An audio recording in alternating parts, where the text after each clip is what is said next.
The U.S. blockade of the Strait of Hormuz has taken effect as President Donald Trump claimed that Iran wants to make a peace deal very badly. Meanwhile, the Iranian president said that unreasonable demands from the U.S. blocked agreement during peace talks in Islamabad. In Europe, NATO allies have refused to join Washington's plan to blockade the Strait of Hormuz, saying they would not be drawn into the conflict. Instead, Britain and France are planning to co-host a summit this week, aimed at restoring the freedom of navigation in the waterway. North Korea said it test-fired strategic cruise missiles and anti-warship missiles from its naval destroyer. Its state media released photos of leader Kim Jong-un observing the launches, where he reportedly said recent developments have boosted the regime's military readiness for strategic action. Hello and thanks for joining us on Arirang News. U.S. President Donald Trump has confirmed a naval blockade in the Strait of Hormuz, warning Iran against any military approach. Meanwhile, the Iranian president said the U.S. was the reason weekend talks failed and that the blockade will have global repercussions. Our Kim Bo-kyung tells us more.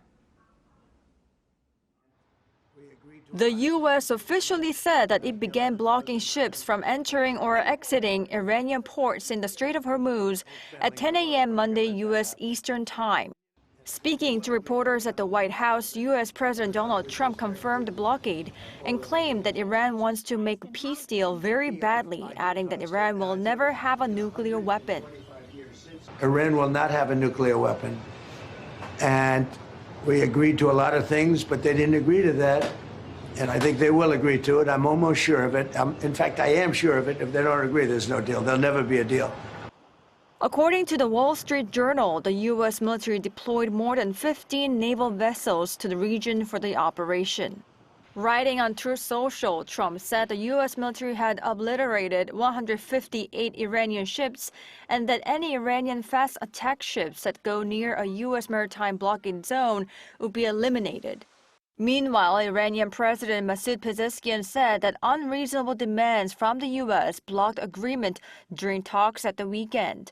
In a phone call with French President Emmanuel Macron on Monday, he said Tehran had clearly outlined the conditions for the ceasefire and remained committed to them. He further claimed that Iran will continue negotiations only within the framework of international law. Regarding Washington's blockade of Iranian ports along the Strait of Hormuz, Pezeshkian warned that actions that threaten the strait will have widespread global repercussions. Kim Bo-kyung, Arirang News. Over in Europe, NATO allies are refusing to back U.S. President Donald Trump's plan to blockade the Strait of Hormuz, deepening divisions within the alliance after failed talks with Iran. Britain and France say they will instead pursue diplomatic efforts to restore navigation, as the United Nations calls for continued dialogue and respect for international law. Our Lee Seung-jae has more. NATO allies are refusing to join U.S. President Donald Trump's plan to blockade the Strait of Hormuz, signaling they will only intervene after active fighting ends, a move that could deepen tensions within the alliance. The announcement comes after weekend talks failed to resolve the 6-week conflict with Iran. Trump said the U.S. military would work with partners to block all maritime traffic through the critical waterway, which handles roughly a fifth of global oil supplies. However, key NATO members, including Britain and France, pushed back, saying they would not participate in the blockade. Instead, they are preparing a separate initiative to reopen the strait and ensure safe navigation once hostilities subside. Britain's Prime Minister Keir Starmer said the UK and France will co-host talks this week aimed at restoring freedom of navigation in the strait. And, Mr. Speaker, I can confirm today that together with President Macron, I will convene a summit of leaders this week to drive forward the international effort we have built in recent weeks, bringing together dozens of countries to ensure freedom of navigation in the Strait of Hormuz. He stressed that the talks will focus mainly on diplomatic efforts to bring pressure to bear for a negotiated end to the conflict and for the strait to be opened, and military planning to provide assurance to shipping as soon as a stable environment can be established. French President Emmanuel Macron also announced plans for a multinational mission to coordinate naval escorts and establish rules for safe passage through the waterway. At the United Nations, Secretary General Antonio Guterres called for continued dialogue between the United States and Iran following talks in Islamabad that ended without agreement. UN spokesperson Stefan Dujarric said on Monday that the recent discussions were a positive step toward renewed diplomacy, despite ongoing differences. Given the deeply rooted differences, an agreement cannot be reached overnight, and the Secretary General calls on the talks to continue constructively in order for an agreement to be reached. He also urged all sides to respect ceasefire efforts and uphold international law, including the principle of freedom of navigation in the Strait of Hormuz. Lee Seung-jae, Arirang News. President Lee Jae-myung says South Korea must maintain its emergency response system following the breakdown of peace talks between the United States and Iran. Chairing a cabinet meeting this morning, Lee warned that high oil prices and disruptions to global energy and raw material supplies are likely to persist. He called for the swift implementation of the roughly $17 billion supplementary budget to support people's livelihoods. The government plans to begin distributing cash handouts to the bottom 70% of income earners starting April 27th. He also urged the parties to the Middle East conflict to take what he called a brave step toward peace based on universal human rights and the lessons of history. The U.S. blockade on Iranian ports is sending shockwaves through South Korea's economy. Heavily reliant on Middle Eastern crude, domestic industries face an imminent supply cliff and surging costs as the government rushes to respond. Our economic correspondent Kim Do-yeon reports. The United States is set to enforce a total maritime blockade on all Iranian ports starting Monday, which could cripple South Korea's core industries. With Middle Eastern crude accounting for 70% of imports, domestic refiners and petrochemical companies face an imminent supply cliff. Domestic economists point out that the blockade adds a complex diplomatic and economic burden on Seoul. While this should be resolved through negotiations with Iran, the Trump administration's blockade of Hormuz has created a new dilemma, especially given Washington's current unfavorable view of Seoul. We now have the Trump risk compounding our existing problems, making the situation progressively worse. The Minister of Trade, Industry and Resources Kim Jong-kwan conducted emergency inspections on Monday at 4 petrochemical manufacturing facilities. To prevent supply chain disruptions in essential sectors, the government is allocating 674.4 billion won from a supplementary budget passed last week to subsidize the import of naphtha from non-Middle Eastern regions. The ministry is also drafting emergency regulations to ban the hoarding of raw petrochemical materials. However, global market analysts warn the ripple effects will be severe across the region's major economies. So you're going to see especially markets like in Japan, in Korea, in India, those markets are going to be hit hard, especially sectors that heavily rely on oil, right? So oil transportation, sectors such as airlines, such as transportation, consumer cyclicals, chemicals, those sectors are going to be hit the hardest. The domestic aviation sector is already bracing for the shock. For airlines where fuel constitutes a significant portion of operating budgets, the financial impact is severe. The mounting strain is forcing low-cost carriers into emergency measures. T-Way Air announced on Monday it is accepting applications for voluntary unpaid leave from its cabin crew for May and June. Global freight rates are climbing steadily, placing severe financial strain on export-driven small and medium-sized enterprises. Unlike large corporations, SMEs rely heavily on spot contracts, leaving them fully exposed to surging logistics costs. Kim Do-yeon, Arirang News. And exports of South Korea's ICT products surged to a record in March, breaking above the $40 billion mark for the first time, driven by strong AI and chip demand. Data released this morning by the Ministry of Science and ICT showed $43.51 billion of ICT exports in March, up 112% from a year earlier.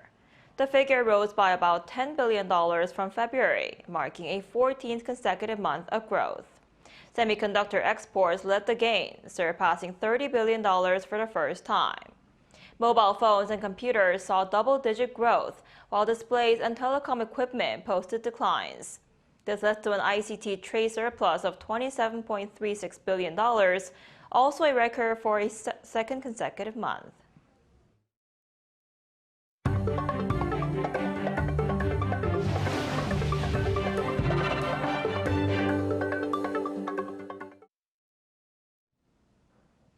North Korea over the weekend has fired strategic cruise missiles and anti-warship missiles from its 5,000-ton class destroyer Choe Hyon. The North Korean Central News Agency on Tuesday released photos of North Korean leader Kim Jong-un observing the missile launches, where he reportedly said that recent achievements in defense science have qualitatively boosted the regime's military readiness for strategic action. He further called for steady and unlimited development of a powerful and reliable nuclear war deterrent. Kim had previously observed strategic cruise missile tests from the Choe Hyon on March 4th and 10th. U.S. President Donald Trump has nominated former Korean-American Congresswoman Michelle Park Steele as the next U.S. ambassador to South Korea. According to a presidential nomination document released on Monday, Steele, a former two-term Republican lawmaker from California, is tapped to take on the role as Seoul and Washington navigate key issues. The ambassador post in Seoul has remained vacant since Philip Goldberg departed in January last year. Steele previously served on the President's Advisory Commission on Asian Americans and Pacific Islanders during Trump's first term. She was elected to the House in 2020, re-elected in 2022, but lost her seat in last year's general election. South Korea's parliament wrapped up its three-day interpellation session on Monday, with the final round of questioning centered on education, society, and cultural affairs. Our Bunyeon has the details. The National Assembly convened on Monday afternoon for the final day of its three-day interpellation session, with lawmakers turning their focus to education, society, and cultural affairs. Prime Minister Kim Min-seok joined key cabinet members, including the Ministers of Justice, Interior and Education, for a wide-ranging round of questioning that touched on several sensitive issues. Political tensions ran high as lawmakers clashed over a series of controversies ahead of the June 3rd local elections. At the heart of the controversy were allegations of prosecutorial misconduct and the previous decision not to indict a mayoral candidate in Busan over alleged illicit payments. Lawmakers pressed ministers on concerns about fairness and potential political bias in investigations, to which they pledged to tighten standards. Going forward, we'll make sure this doesn't happen again by handling things more fairly and thoroughly, especially in election-related cases, under stricter standards. But the session wasn't solely consumed by political disputes. Lawmakers also turned their attention to issues closer to home for many South Koreans, such as education policy. Education Minister Choi Kyu-jin said a restricted phone for students designed for learning use could be a meaningful way to address excessive smartphone use among younger children, but several factors such as broad social consensus would be needed before moving forward. He also highlighted plans to promote reading from an early age.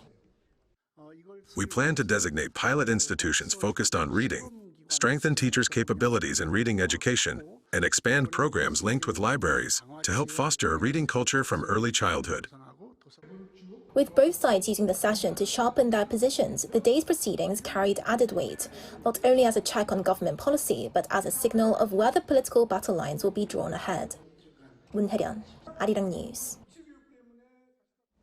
A reservoir in the city of Osan, Gyeonggi-do Province has been transformed into a waterfront attraction, featuring vibrant lights and music. A striking fountain was recently unveiled to the public. Our Choe Hyon reports. Colorful shoots of water rise energetically from the surface of a reservoir. They dance and sway, changing shape in perfect sync with upbeat K-pop rhythms. This is Seorang Reservoir musical fountain in Osan being shown to the public for the first time. Spanning 57 meters in length, the fountain boasts an overwhelming presence, launching columns of water up to 100 meters into the air. The project also completed a 2.1-kilometer circular walking trail that goes around the reservoir by connecting previously severed sections. Local residents are thrilled to witness the birth of a waterfront park. I always wished for a park like this around here. I am happy that after 8 years, such a beautiful lake park has finally been created. Osan City plans to properly finish the fountain by the end of this month. By linking the park with the nearby Doksansong Fortress, the city aims to nurture the area into a premier healing landmark for the southern Gyeonggi-do province area. Cha Yong-kyung, Arirang News.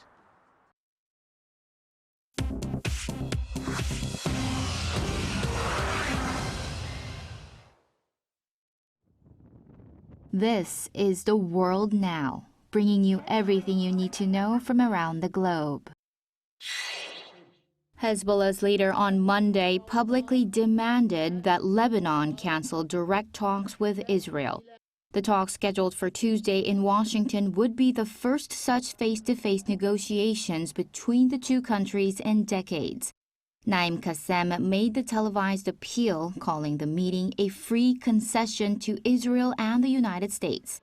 Meanwhile, fierce fighting rages in the southern Lebanese town of Bint Jabal, where Israeli forces encircled the area and Hezbollah fighters launched rockets, artillery, and drones. Israel's military said its troops killed more than 100 Hezbollah fighters in the town and surrounding areas. President Donald Trump on Monday refused to apologize to Pope Leo XIV after launching a public attack on the Catholic Church's leader over his opposition to the U.S. war in Iran. Trump criticized the Pope on social media on Sunday, calling him weak on crime and terrible for foreign policy, then posted an AI-generated image depicting himself as a Jesus-like figure laying hands on a sick man. Following a backlash, the image was deleted on Monday, and Trump told reporters it was meant to show him as a doctor, not as Jesus. Pope Leo on Monday said we'll continue speaking out loudly against war. 2 days before Tax Day in the U.S., President Donald Trump on Monday had 2 bags of McDonald's food delivered to the Oval Office by a DoorDash driver, then handed her a $100 tip on camera to promote his administration's tax cut on tips. Driver Sharon Simmons from Arkansas told Trump the policy had put $11,000 back in her pocket as her husband battled cancer. When a reporter asked if the White House were good tippers, Trump reached into his pocket and handed her the $100 bill. Colombia on Monday ordered the killing of up to 80 hippos. The hippos are the wild descendants of animals drug lord Pablo Escobar illegally imported decades ago. They have spread across the country, threatening villagers and wiping out native species. Colombia's environment minister did not say when the culling would begin. Colombia is the only country outside Africa with a wild hippo population. Choe Hyon, Arirang News.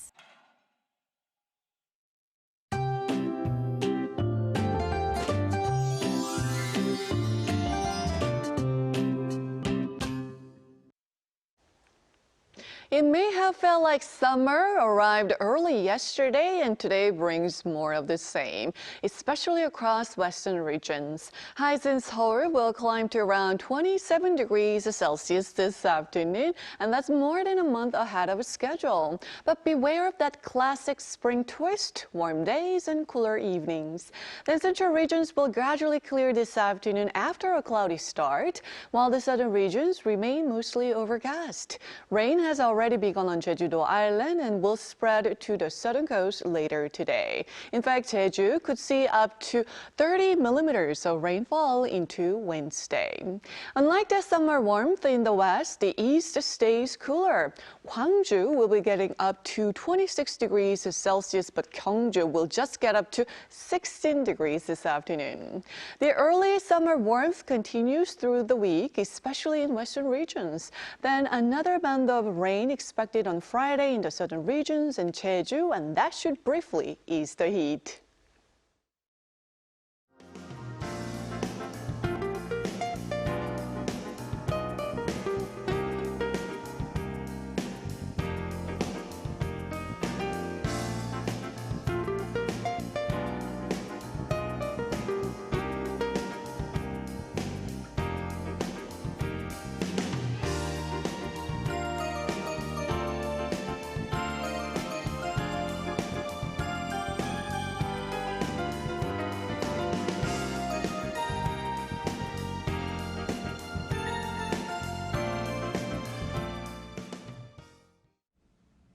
That's all we have for today's noon edition of Arirang News. Thank you for watching. We'll be back at 5 p.m. Korea time. Stay tuned.